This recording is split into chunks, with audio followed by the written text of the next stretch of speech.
Hello everyone, today we will talk about how to fix or how to solve the problem of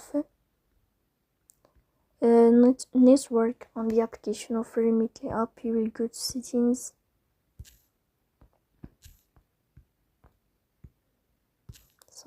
settings here. In this page you will go to apps, default apps, app settings.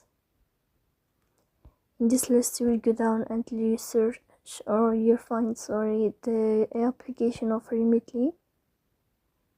Here you will go to first stop and you will click OK. Then you will enter to the window of storage.